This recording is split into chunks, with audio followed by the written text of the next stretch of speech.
the introductions. Latifah can go ahead and introduce Matthew Stone. Thank you, Shane. So good afternoon again, everyone. So today, as Shane said, we have two persons who have definitely dedicated themselves to the field of artificial intelligence, who are absolutely pushing boundaries and bringing attention to the power of artificial intelligence, machine learning, and what it can do for us as a nation. So our first speaker today is Mr. Matthew Stone. He is the founder of the Jamaica Artificial Intelligence Association. He also has a Master of Philosophy in Computer Science with a specialization in artificial intelligence. Matthew is a researcher, lecturer, founder, and CEO. An AI and ML enthusiast at heart, Matthew has dedicated a lot of his time to bringing attention to the power of AI and also creating nurturing and safe spaces for persons to hone their skills and learn more about the field in the local space.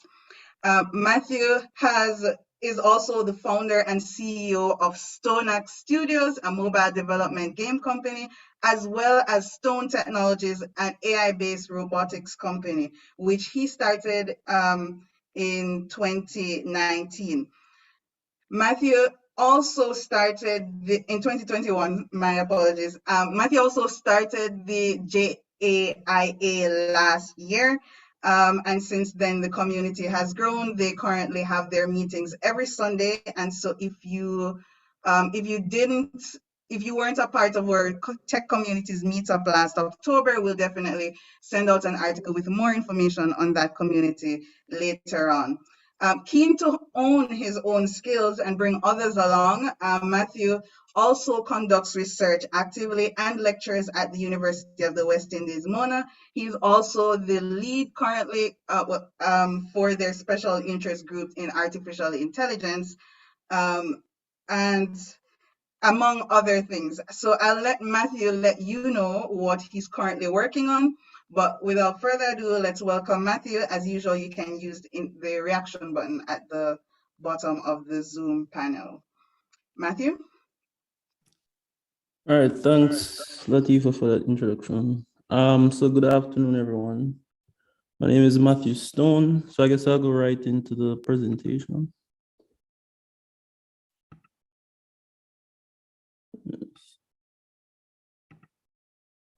So let me know if you guys can see my screen. Yes, we can. Okay. All right. So, I mean, a lot of you guys have probably heard the term AI of late, artificial intelligence. Some of you probably have heard the term from, say, movies. And this is probably the first picture of AI that comes to your head. Maybe killer robots from the Terminator. Or maybe you've seen videos like this with the Boston Dynamics robots. The honest truth is AI is actually something more closer to home. So you guys have actually been interacting with AI for a long time now. So every time you go on social media, the Twitter, Facebook, Instagram, reason why you guys are so addicted to it, reason why it seems to know what you like, especially the TikTok, is because it's essentially learning from your patterns, collecting data on you every day. You probably heard the term the algorithms. So that's essentially what they're talking about. So the thing that powers all of this is something called machine learning, which basically means we're trying to learn from examples. So we collect a lot of data, and from that, we create what's called machine learning models that build patterns and extract certain patterns from that. So as I said, if you guys have used Amazon, the Netflix, the Twitter, you guys have probably experienced machine learning firsthand. So some other applications, self-driving cars. So cars can actually drive themselves now, if you guys don't know. You have autonomous drones. So maybe in the near future, you guys will probably start seeing packages delivered to your door. Now, of course, AI can be applied in the financial markets, which is actually something I'm working on right now. So, predicting movements of the markets to make profit. All right, so some careers in AI. So there are several, there are a lot. This is really just a few of them. So the one that stands out the most, probably AI researcher. So these people you see on the right are basically superstars in AI. You have Jan LeCun, you have Andrew Ong, you have Chelsea Finn, and you have a bunch of others like Jeffrey Hinton. Just not enough space to put all of them up there. But these are some pioneers in the field that have really led to the renaissance of machine learning and deep learning specifically. So you have other careers such as machine learning engineer. So the researcher is more on the theoretical side. So responsibilities more involve, coming up with new methodologies, new techniques, new models. Machine learning engineers more on the practical side, so they more be responsible for implementing these models in actual products. So of course you have a robotics engineer. I'm sure you guys have seen a lot of those Boston Dynamics robots, so like the dancing ones. You have a data scientist. This one is probably the most, I would say, easiest of them to probably get into, because they have data scientists being used throughout the world for several things. But generally the job of the data scientist is to be able to extract patterns from data and make predictions. So for example, you could have a data scientist working at a hospital using patient data to try and predict how likely someone is going to have maybe say diabetes or some other ailment just by using patient data. I have other careers such as a data engineer or the person that does data mining. So data is really the lifeblood of AI. So think of it like the oil that runs the engine.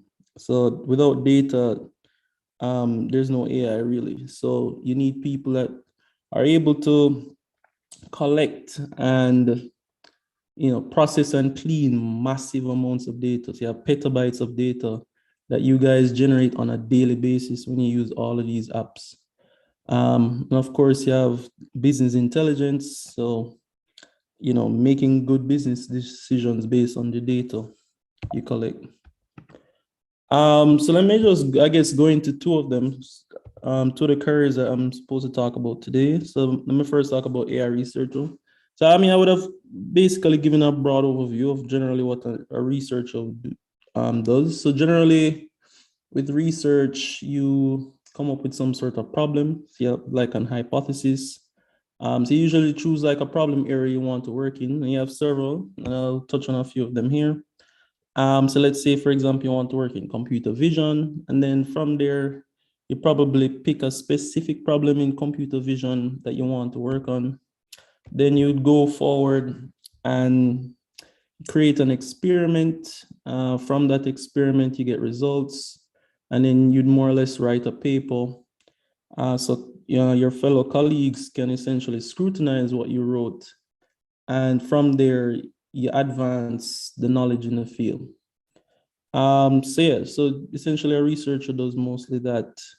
So a lot of a researcher's time involves reading a lot of, so you have to read a whole lot of papers from several different researchers, because a lot of the times you're basically working in a very, very, what would I say, specific area that probably not a lot of people are working on. So you have to essentially do a lot of reading to say that you can get a broad understanding of what's going on.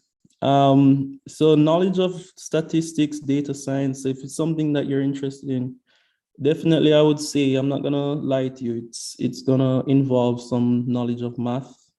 I wouldn't say it's like, heavy math. It's not like you need a PhD in math necessarily, but having good knowledge of statistics, basic calculus, algebra, linear algebra for sure, is definitely going to be needed.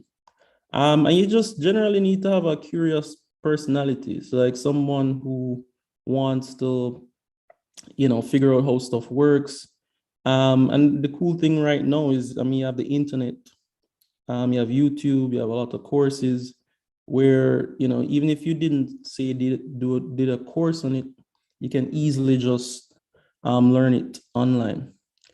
So some requirements, if you're going to be an actual AI researcher, meaning working for an actual AI company, for example, I think I have a few here. Let me see. Yeah, I'll come to that side.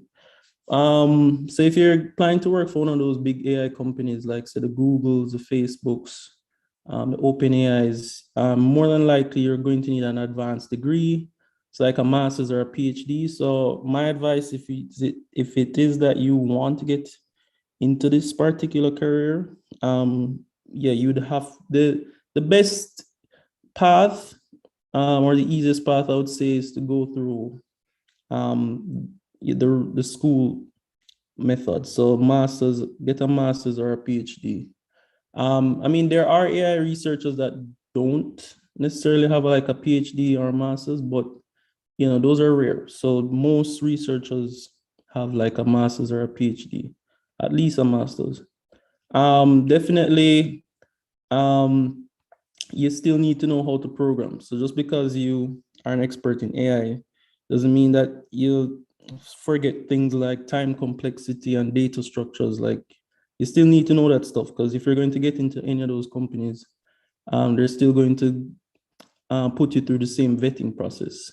So I'd say knowledge of Python is definitely key. Some knowledge of Java, C++, and you know, generally like get into the machine learning packages like TensorFlow, PyTorch. Salaries for AI researchers nowadays, as I said, they're basically rock stars. So you can earn upwards 300 to 500K US. You have researchers that are earning like $1 mil to 2 mil US a year, like after full compensation. So it's not impossible to be earning $1 million a year as an AI researcher, especially if you're like one of the top people in your field. Yeah, it pays. So again, so some sub areas you might be interested in if you want to do research. So deep learning, neural networks, computer vision, natural language processing. So, you know, a lot of these self-driving cars, you know, rely on computer vision technologies. So the ability to recognize what's in front of it, natural language processing, speech recognition, all of these things. So anytime you speak to Siri or Google now, researchers had to basically create those models that are able to infer what you're saying. Yeah, reinforcement learning. So I don't know if you guys heard about like AlphaGo and you know the chess playing AI that Google DeepMind created. So you have robotics, you have recommender systems, you have unsupervised learning, self-supervised learning. So I mean, these are just a few sub areas that, you know, if you're interested in AI research, something you could probably look into. So another career, ML engineer. So as I said, this is more on the practical side. So this has less requirements in terms of needing like an advanced degree. So you can actually probably become an ML engineer without even needing a first degree. A lot of companies these days, especially the big tech, you know, are hiring people out first degrees. So it's not like a necessity. But if you're not gonna go the school route, definitely you're going to have to show that you you have a passion for these things. So you have to do a lot of projects. So GitHub is your friend, LinkedIn is your friend. So you have to basically think of yourself like a brand in a way. So anything you're working on or create or learning, you know, don't be afraid to share it on like LinkedIn, because you'd be surprised how many people, you know, get recruited from that. So yeah, an ML engineer basically creates machine learning models, responsible for getting the data, training the models, testing the models, and as I said, implementing them in actual applications. So again, some knowledge of math statistics is good. So the idea is basically the more you understand the inner workings of how all of these things work, the better you will be at your job. So it's not that it's necessary, but the better you understand it, the better you will be at your job. Of course, the more you'll get paid. And ML engineers, like a lot of companies, like even Facebook, are hiring like crazy right now. So especially any one of these careers, especially ML engineer, like yeah, the big tech is like hiring like crazy for these. And the fact is, there are more openings than there are people that actually can do these things. So I would say, if I were in school right now, like if I was starting out, like say computer science, I was trying to figure out, what areas of computing maybe I should focus on to benefit from, in terms of maybe compensation down the line. I would be looking at, AI, definitely blockchain and decentralized technologies, because the world is definitely moving towards that. So I would say, if you're worried about like, what's the compensation like for, in this field, it's gonna be a lot. And having a knowledge of it will basically put you ahead of a lot of people vying for the same positions at these big companies. So let's say you have a lot of companies that are leading the AI charge. So you have Google DeepMind. So a lot of the big research came out of that. So AlphaGo, the Go playing AI, that Google DeepMind created, that beat the world champion Lee Sedol. You have Facebook AI Research Group. You have OpenAI. You have Baidu. Of course, you have Tesla. Tesla is working on some really cool tech right now. They're self-driving cars.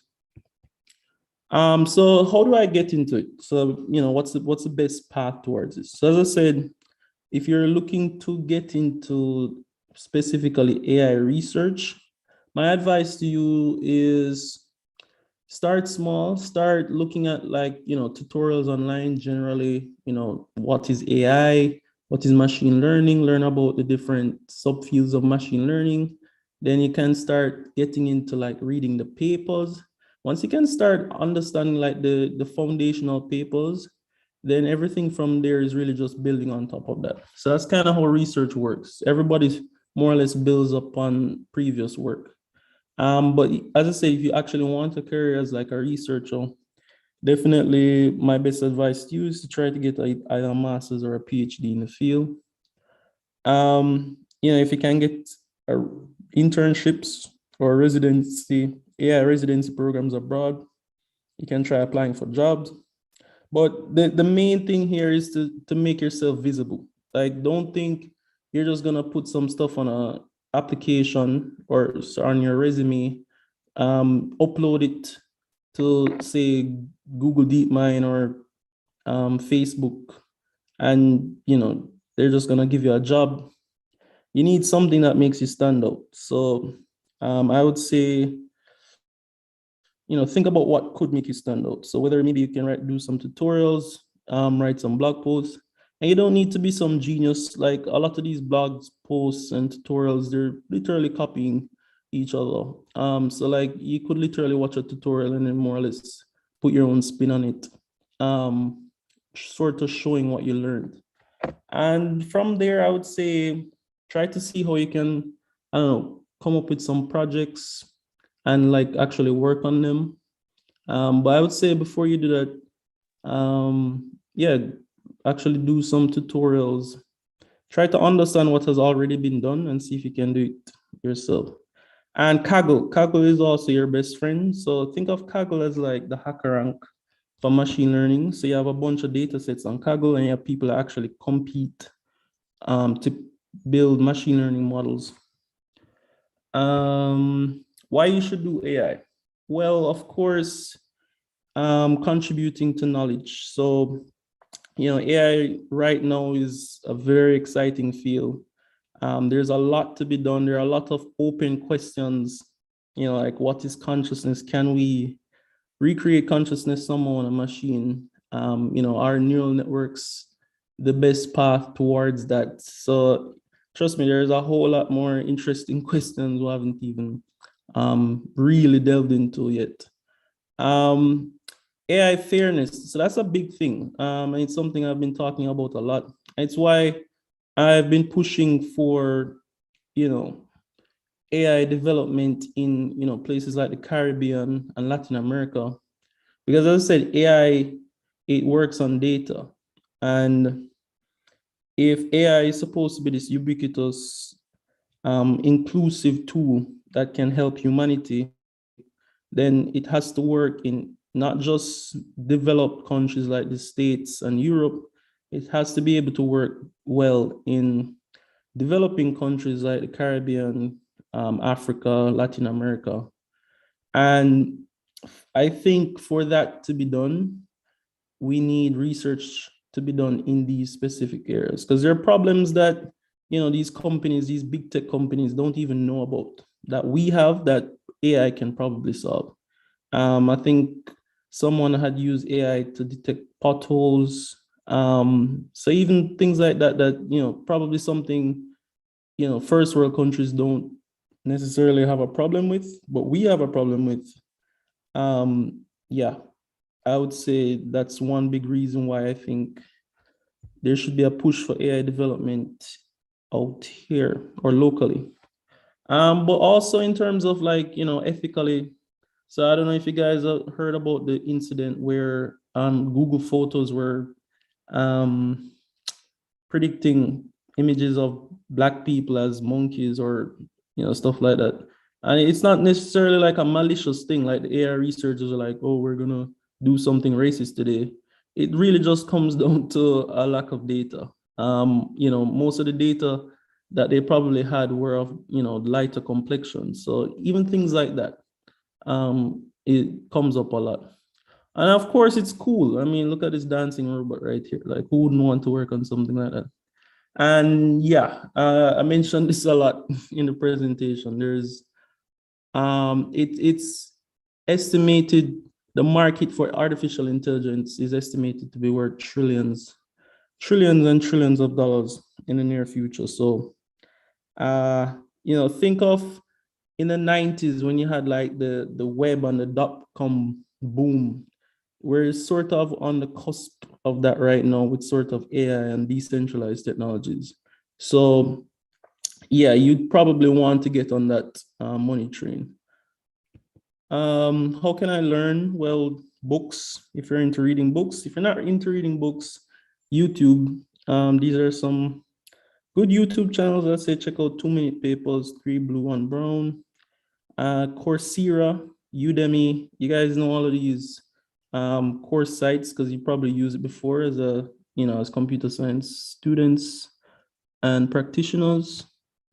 So I guess a little bit about me, what I do or what I've been doing. See, I mean, currently right now I'm pursuing a PhD at the University of West Indies. As Latifa mentioned, I'm the founder of the Jamaica Artificial Intelligence Association. I created that group really to sort of unify the space in Jamaica because I knew several people were working on AI, but I thought it would have been better if we were working together rather than separately. More could get done. Share ideas, have intellectual discussions, and we've had some of those on several of our Sunday meetings. I also founded Stone Technologies Limited. One problem you might find in Jamaica is that there aren't a lot of, say, openings for machine learning research or machine learning engineering. You're not gonna probably find those in Jamaica. You're more likely probably to find something like a data scientist or data analytics or something. That's probably the closest thing you'll get to AI in Jamaica. But I've always said, if a job doesn't exist, create it. So I sort of did that. And there are problems in Jamaica that you can actually solve using the knowledge and the expertise you'd have gained from doing your own research on AI, which is basically what I sort of did in one project that I did for a company out here I mean, this is just a simple example of what you could do. Like, for example, this company, I guess you can figure by the image what company this might be. They had an issue where they wanted a system that could automatically read the numbers from electric meters, not just the digital ones, the analog ones. And of course, there was also the issue of the images, not all of them being proper lighting. So, there was a whole process of, figuring out, what's the right model to use, the data, how we're going to get the data to, be properly representative of the problem, cleaning the data because you have a lot of bad images. There's a whole process in it, but this is just a simple example of, a problem that existed and how you could use something that really you can literally learn on YouTube in a day or a week and literally make some money from it. Yeah, I guess in closing, I would say, yeah, join a community. You have the Jamaica Artificial Intelligence Association. So I guess I'll ask Latifa, or I'll send her a link, a Discord. So we have a Discord, and yeah, I mean that's Discord and WhatsApp. That's what we usually use mostly to converse. So I'll just share the link with Latifa, and she'll distribute it to you guys. But yeah, in closing, I'll just say, guys, this is a really exciting field to be in right now. Yeah, you guys should really think about it if you haven't already, of getting into it. I guess that concludes my presentation. Thanks for having me. Thank you so much, Matthew. So that was a pretty extensive presentation. I'm glad you got the chance to touch on ML engineer as well. So I'm sure a lot of persons learned a lot. I just want to address a question that was in the chat. I know you addressed the opportunities being available in Jamaica, but someone else also asked what the general salary range would be for Jamaica, and or second speaker clarified that the Jamaican researcher's salary may start at around 5 million JMD per year and beyond, even though there are not a lot of opportunities open. And as Matthew said, he has definitely created jobs in the space. So I would definitely encourage anyone else who is interested in AI to not let the current size of the space deter you. You can join their community, you can join other communities, but you can also pitch your own ideas to companies instead of waiting on those opportunities to come to you.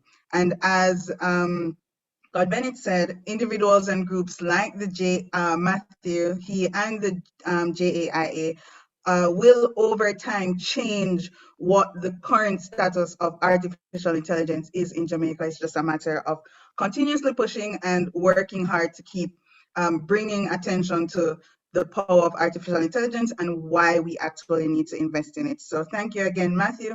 If anyone has any questions, you should be able to unmute yourselves and or type in the chat. So we have one question so far. Was that meter reading project a success, and is it currently in use? That's from Shavar. Matthew?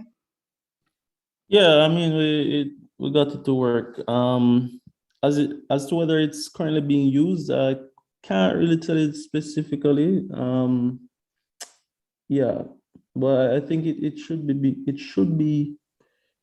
have been being used right now. I think in one of their mobile applications. So, but yeah, I can't give you a definitive yes or no. But as you know, businesses, make changes and stuff like that. So I can't tell you exactly if they're still using it. Okay, one more question. Does JAIA provide learning resources or host educational workshops? Yeah, so I mean, it's something that we plan to kind of restart. So I mean, we haven't had a Sunday meeting in a while. But yeah, on our Discord, we share links all the time, like especially in our WhatsApp group. We're always sharing links in that. So yeah, in terms of learning resources, there are a lot of links that you can read through, and you can always reach out to any or ask a question in Discord or the WhatsApp, and any one of us would be happy to actually help, to point you to some resources to actually learn.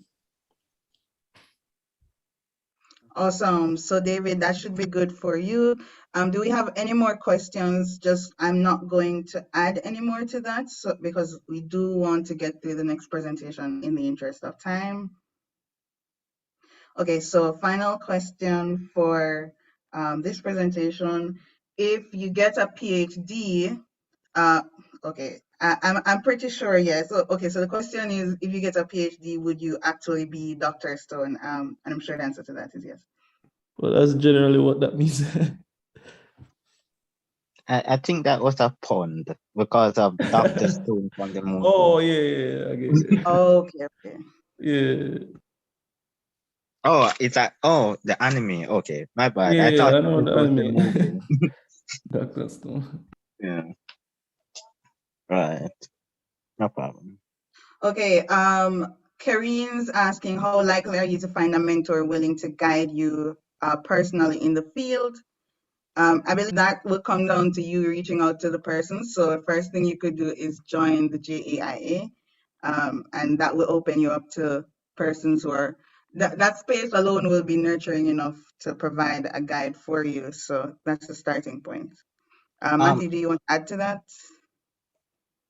Yeah, I would say I guess the easiest step, join the WhatsApp, and I'll send the links to Latif, and Latifah, I guess, will distribute the WhatsApp and the Discord group.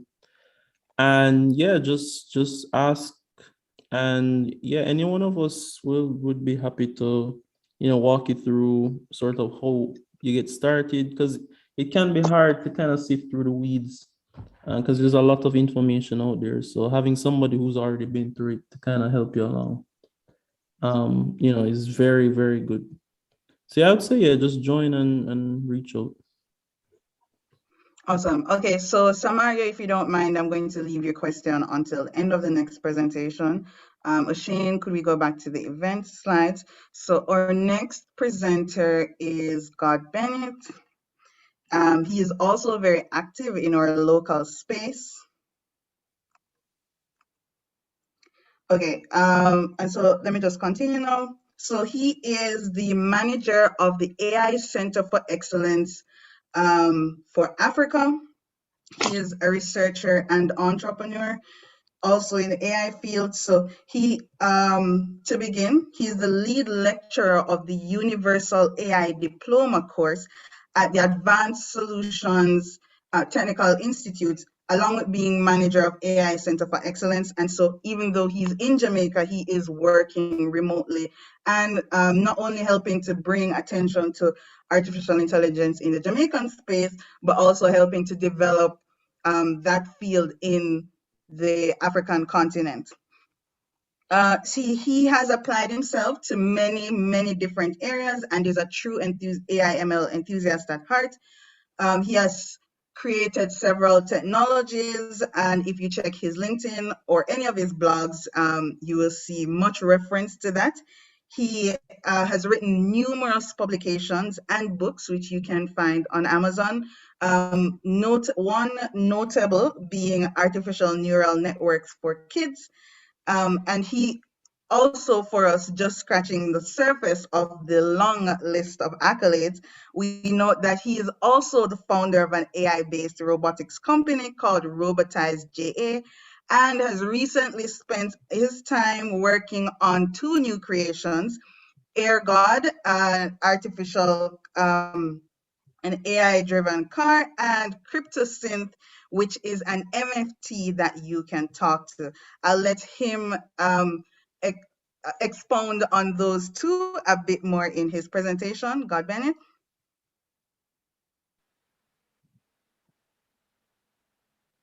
Thanks, Latifah. Awesome. I was about to share my screen. You should be able to let me know if you're having any issues. Awesome, we're seeing. Perfect. Yeah, so okay, some topics we'll discuss. Local money, global money, why AI, and about myself. So Matthew already touched on global money being about 300K to 500K US per year. And that normally applies to more talented AI researchers. Local wise, as I mentioned, you can make roughly 5 million and beyond starting out.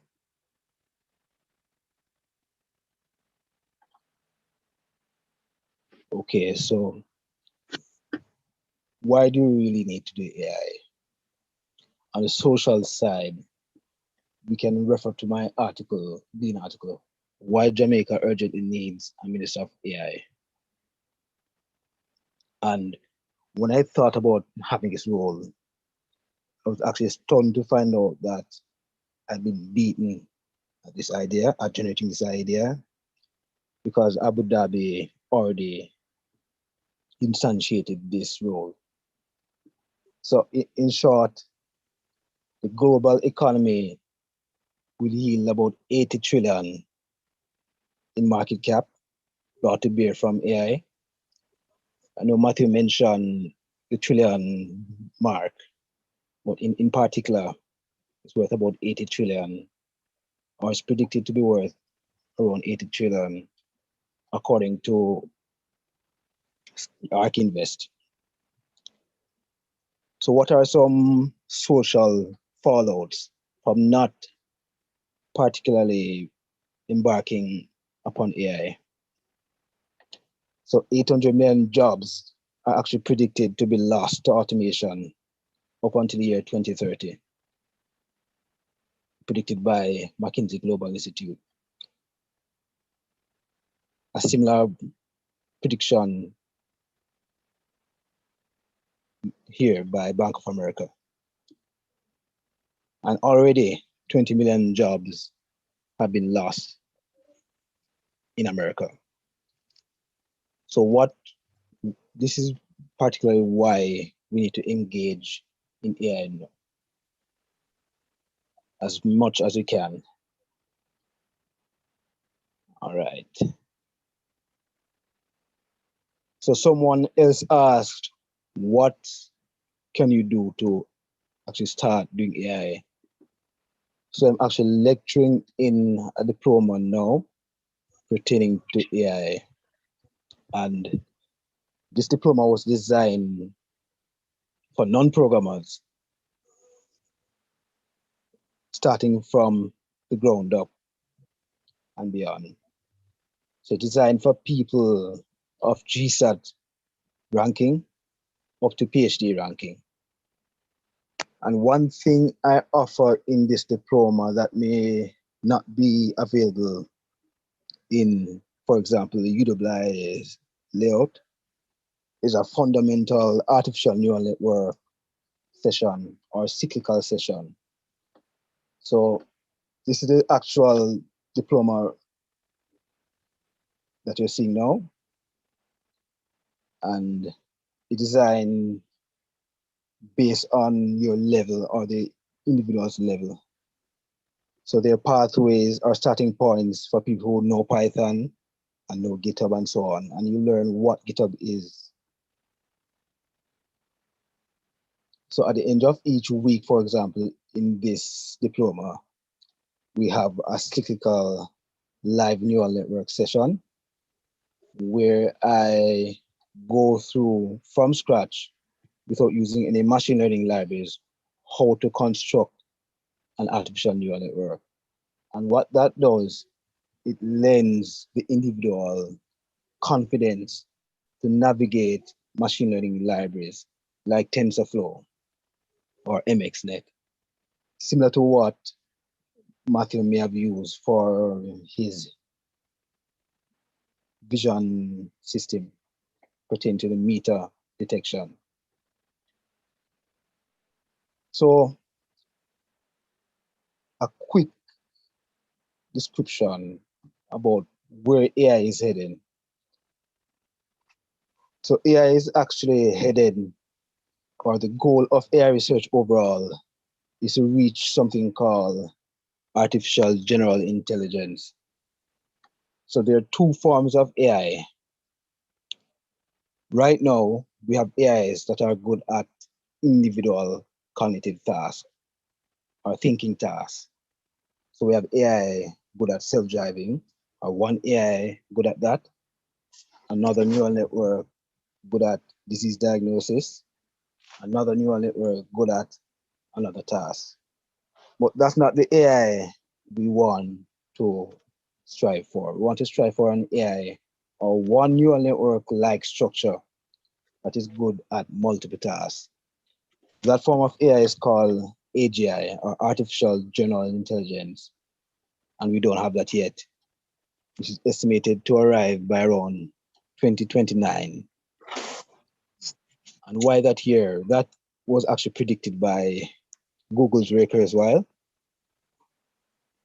using his laws of accelerating return, which essentially means that for every year, computing power and also software evolution doubles.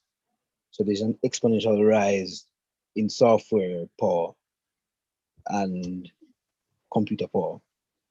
And by 2029, we'll have a small form factor, a small unit that runs at our brain speed. So the human brain is about 10 to the 16 static operations per second. And we'll have something that does that in a small form factor that's efficient. We have it now somewhat called exascale computing at 10 to the 18 floating point operation per second. But now that exists in the form of large warehouses, which is not feasible for democratizing AI development. So if you notice, now that many people can afford a common desktop, they can do machine learning research and development. But in the past, when computers just emerged, they were very expensive. A basic one with maybe half a megabyte of RAM was very expensive, maybe 7 billion US. Nobody could afford that except large bodies. But as the computing power doubled and the price per performance reduced, we actually saw more and more development. So in a similar way, we'll see AGI likely emerge around 2029. Could be later, could be earlier, based on the doubling power of computing each year. So key takeaway points: 800 million jobs to be automated away by 2030. And we can actually see it already here in Jamaica, where automation has already made some bodies redundant. So for example, at NCB, people have been sent home due to either some type of merger between corporations or automation. So if I don't know if you notice, if you go to insure your vehicle at AGI now, for example, not artificial general intelligence, the company Advantage General Insurance, you may notice that you actually use a tablet at a desk with no human. So things like that are already somewhat soft indications or reflections of automation. So here are some things that are on the market created by myself. So one example of AI is something called Cryptoscene. Latifa introduced it.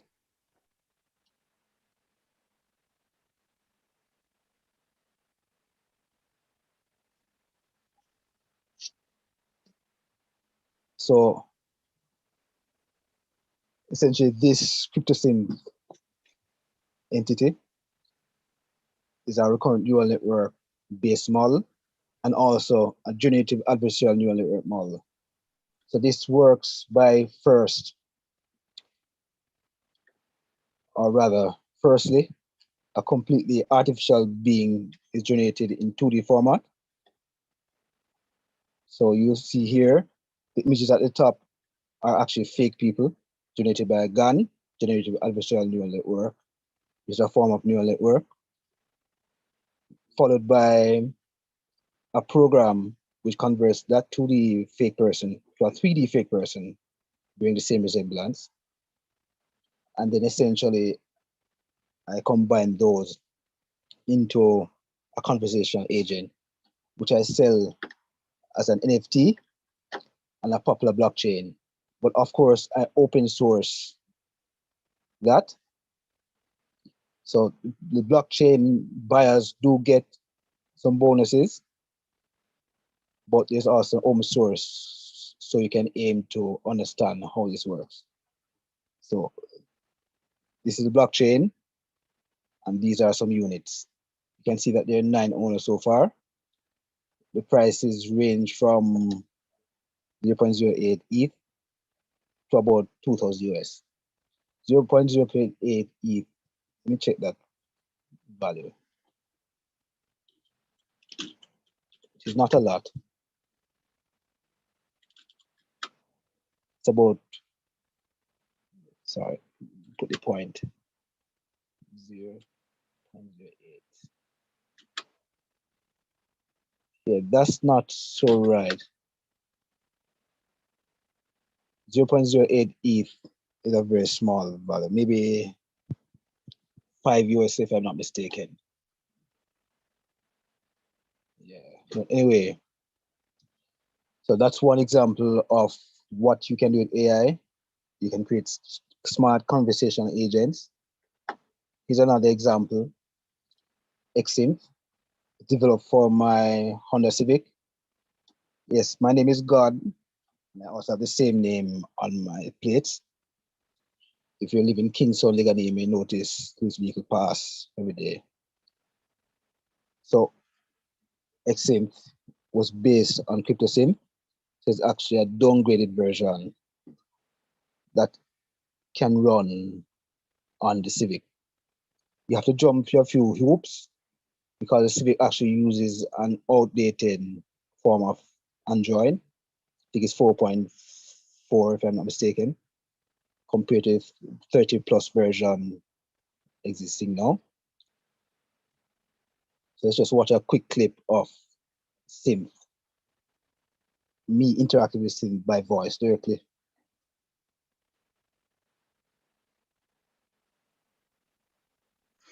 I don't think we're hearing sound, so you might have to reshare and share sound. Oh, sorry. That's fine, that's fine. Hearing now?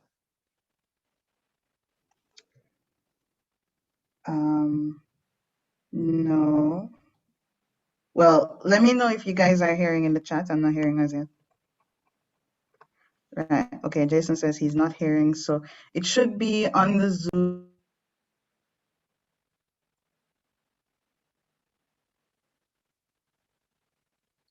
Okay. So you're hearing my voice? Yes, but when you're Okay. sharing screen, you'd have to reshare screen and share sound. Where it gives the option, to select the window, there should be a checkbox to the bottom left that Oh, says yes, share I sound. see it. My apologies.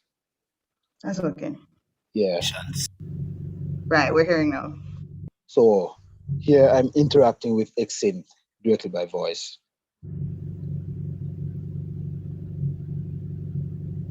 Notice the I was born as an I in IBM's cloud infrastructure. What is your real name?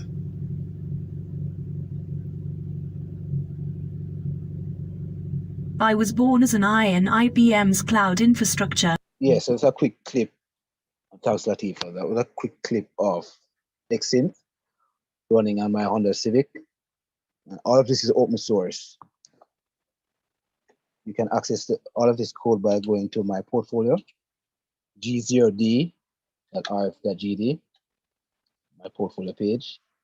Welcome to God's Folio Verse. In the GitHub link, or clicking the resume. Welcome to God's Folio.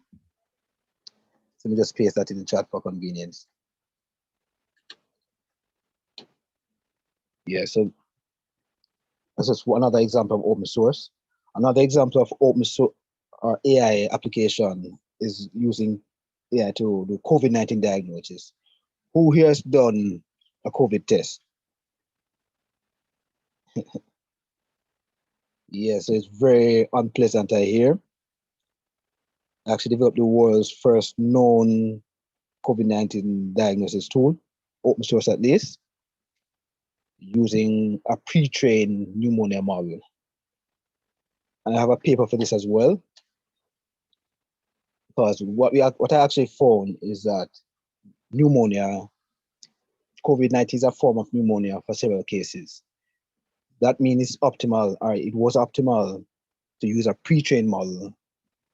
That is a model that's already trained to detect pneumonia from X-ray scans, and train on top of that using new COVID-19 data. So in AI, we always, or in most cases, we try to use a pre-trained model. So think of the task of driving a limousine.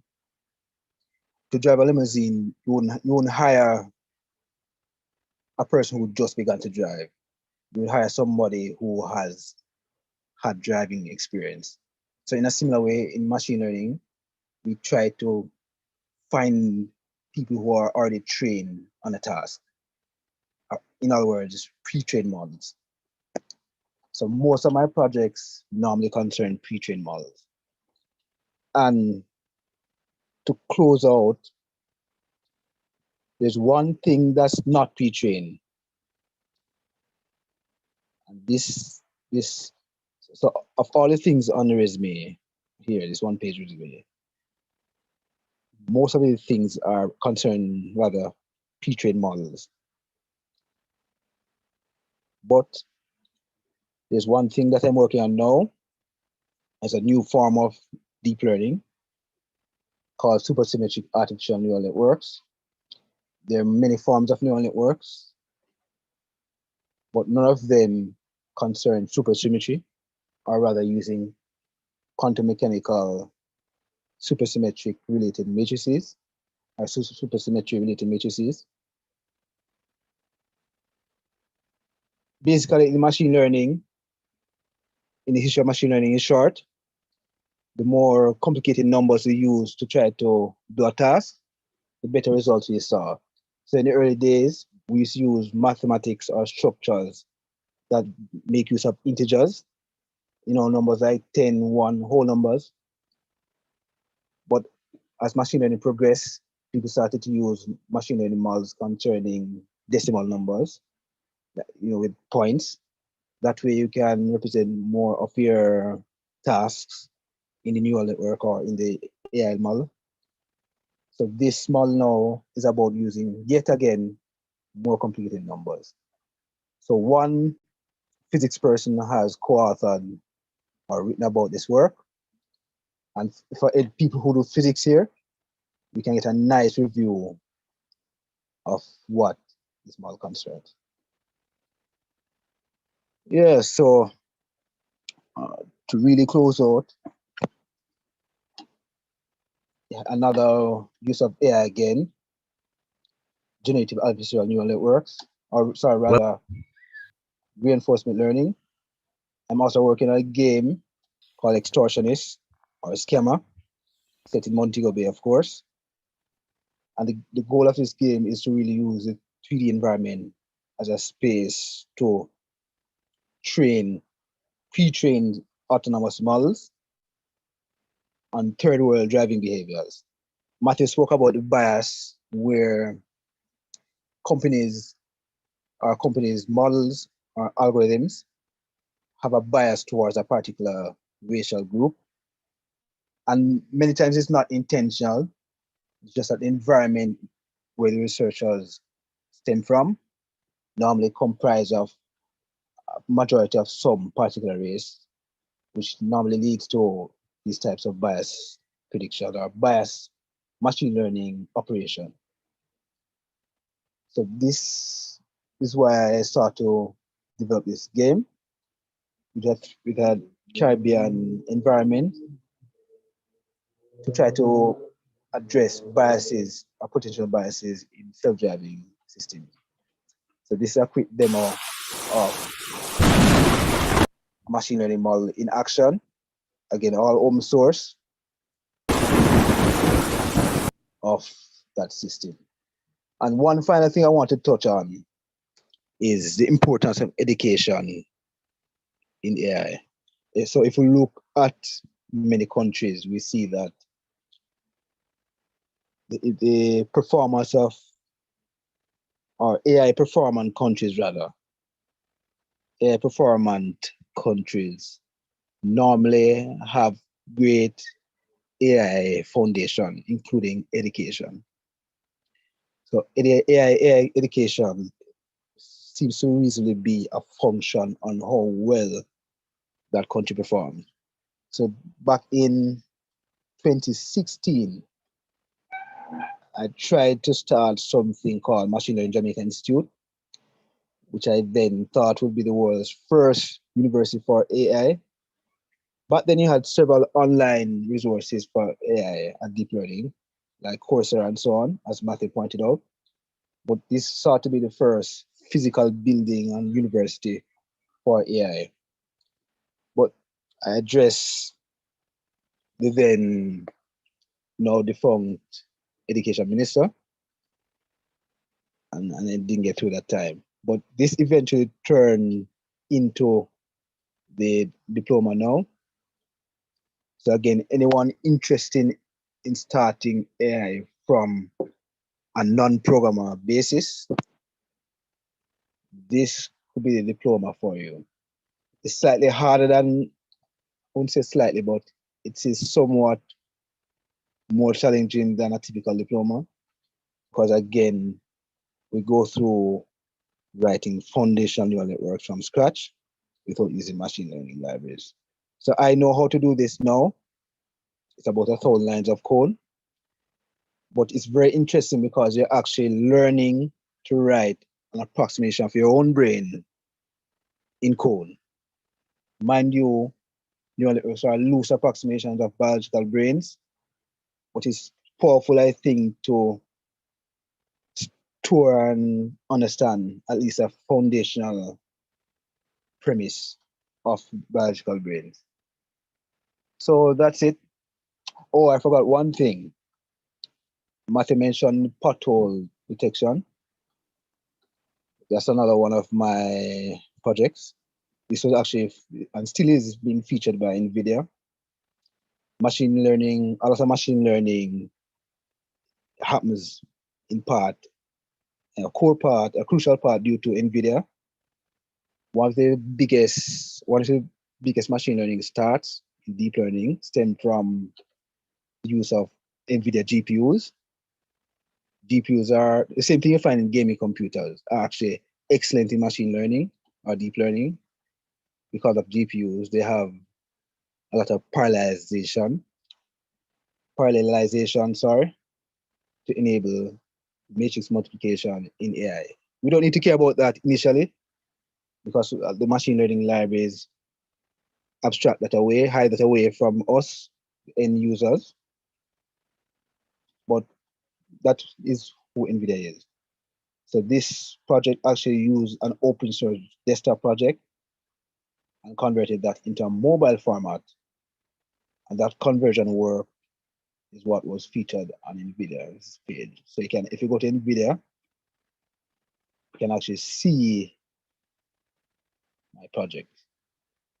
So this is my project here concerning pothole detection that I actually prepared for Jetson Nano, which is a neural computer, mobile neural computer. Yeah, so that's it. Big takeaway, 800 million jobs to be automated away by around 2030. And keep in mind that this automation has already begun. And that same time when automation should be removing lots of jobs is around the same time AI is predicted to yield 80 trillion an $80 trillion market cap, 2029.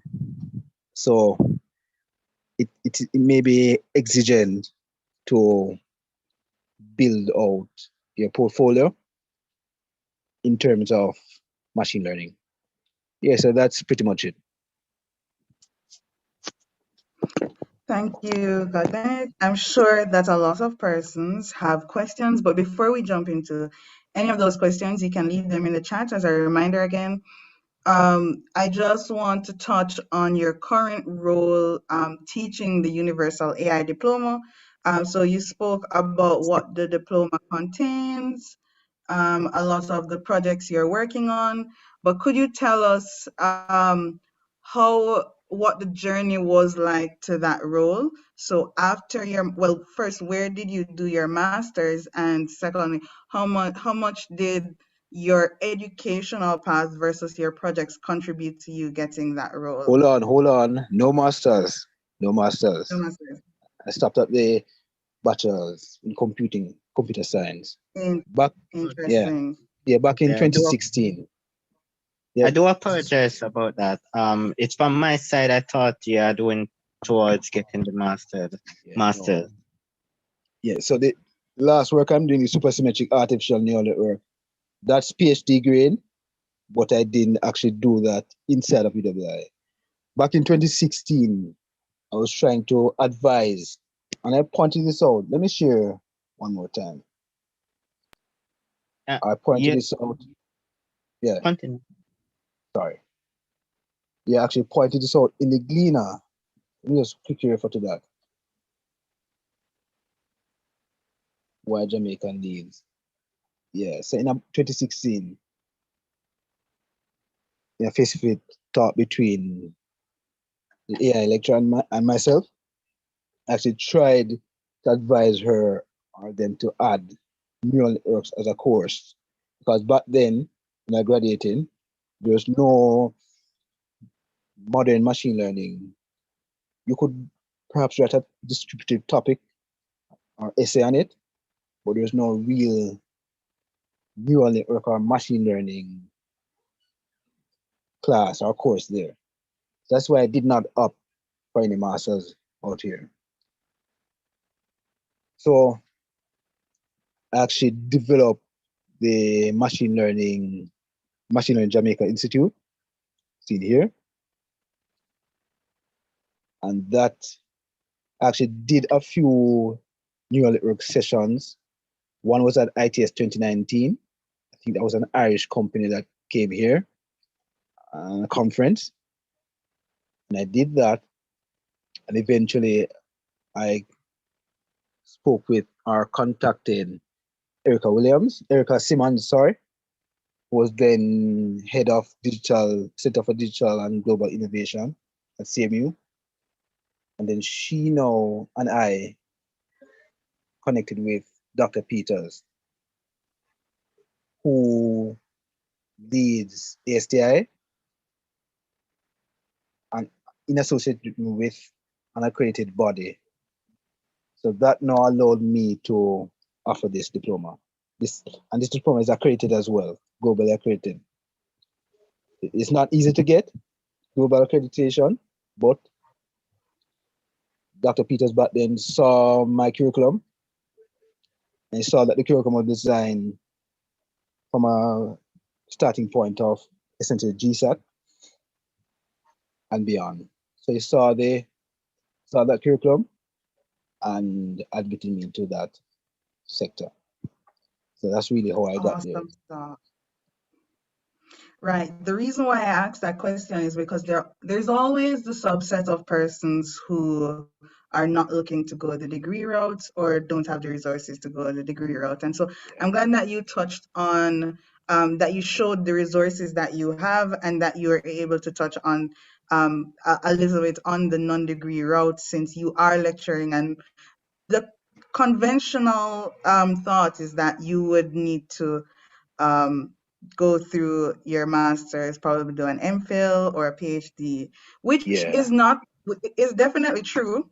But if you are able to show your expertise and network, then you can take advantage of these opportunities as well. And so I'm glad that we're able to share that with the rest of our participants. Yeah, definitely.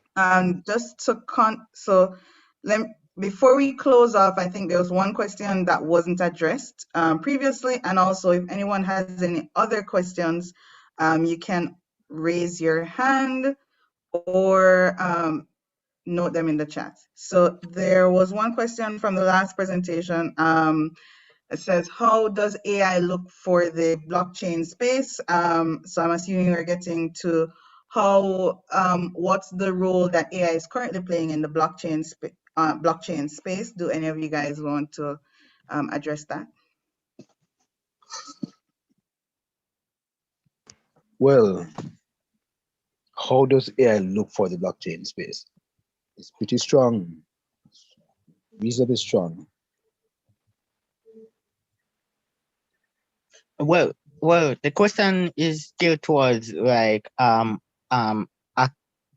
applicability in the blockchain space and how it is being used, if I'm not interpret incorrectly. So like use cases, or how do you think it's used, and any ideas you would have around how to use AI blockchain to impact society, or create a project or so forth. Yeah. So if I could answer, how does AI look in the blockchain, and how can it help us in society? So, two ways. One, as AI is offered as generative art in the NFT space. NFTs are part of the blockchain space, non-fungible tokens.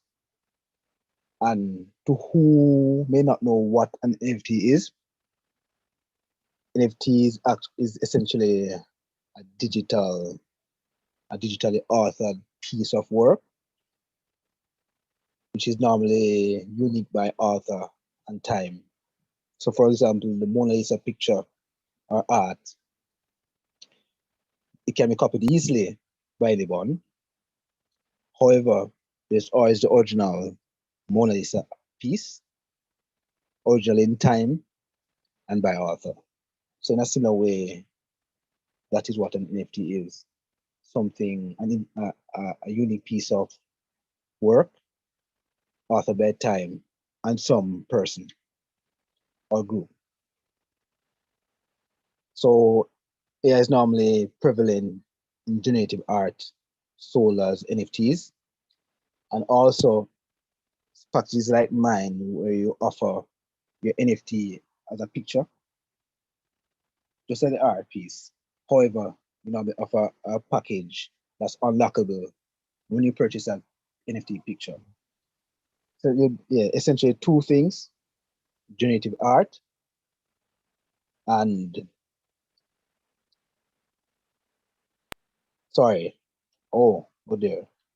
generative art and things that you can unlock. So here's one funny example of NFTs called Pick Pokemon. Very funny. So for those maybe familiar with Pikachu, so you can see that's another example. And some of these Pokemon-based NFTs are AI generated. And there's another NFT, actually quite similar to mine. It recently sold for 500,000 US. Okay, AI let's agent. not go too much off topic. So we can let No, persons it's check out actually outside. Yeah, it's actually AI-based NFTs in the blockchain that was sold for 500K. So that could be an indication of how AI is doing in the blockchain. But again, that normally requires a large social following or lots of luck. So to enter now in the NFT space or the blockchain space using AI is challenging for an individual without a large following. So that's really how it's doing now. We haven't really reached the useful, really socially impactful measures of AI in blockchain as yet. But there are examples like Singularity Net by Professor Ben Godsell, another human level AI expert. And you can visit that. Essentially, the idea behind that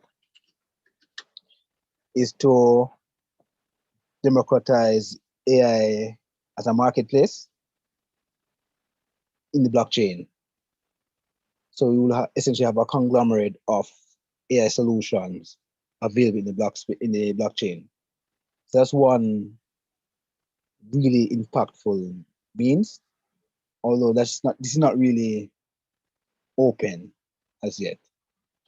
At least not as open as the typical use case of AI in the blockchain, which is basically for art so far. So that's what really takes place now, mostly.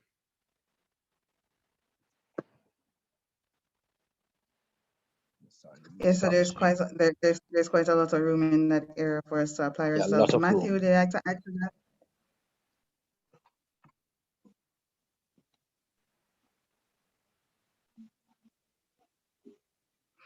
Hello? Yes, I'm hearing you.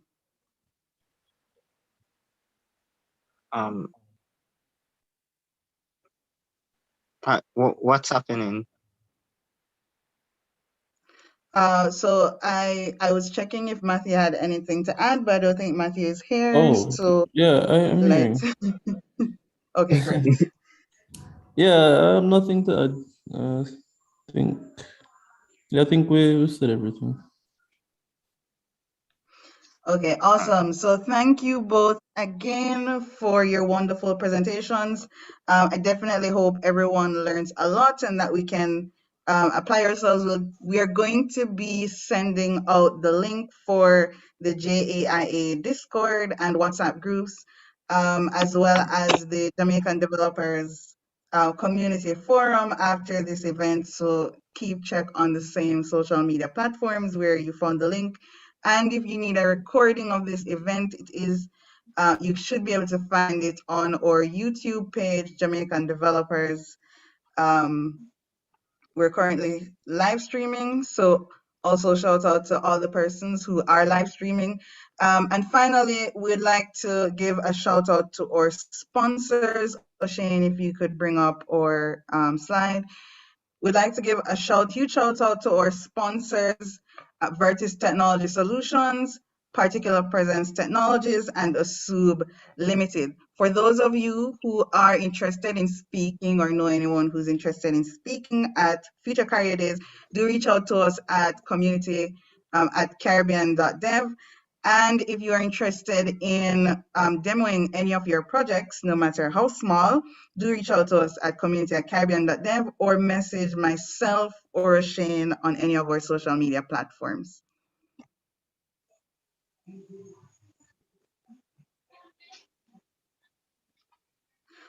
Okay, Shane?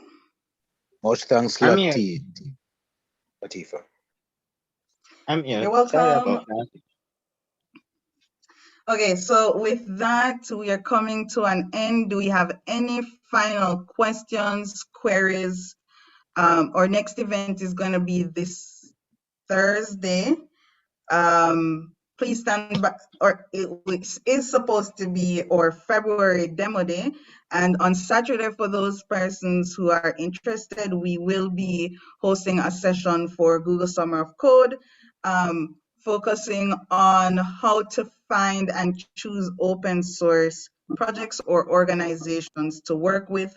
For those of you who haven't heard yet or haven't seen any of the announcements, Google Summer of Code is not only open to students this year, it is open to anyone over the age of 18, and they have extended the timeline for completing proposed projects.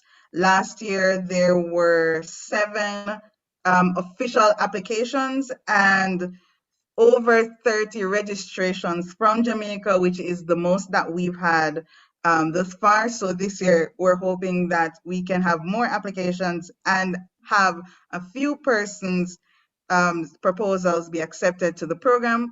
We will, of course, have Stephanie Taylor with us again to give you all the details on what has changed, and that will take place in March. But you can join us on Saturday to find out how you can find projects and start the process early. With that, I'm going to close out the event. As usual, you can reach out to us at our social media at JamDevCo or find us on YouTube at Jamaican Developers. Thank you all for coming out. We'll see you on Thursday.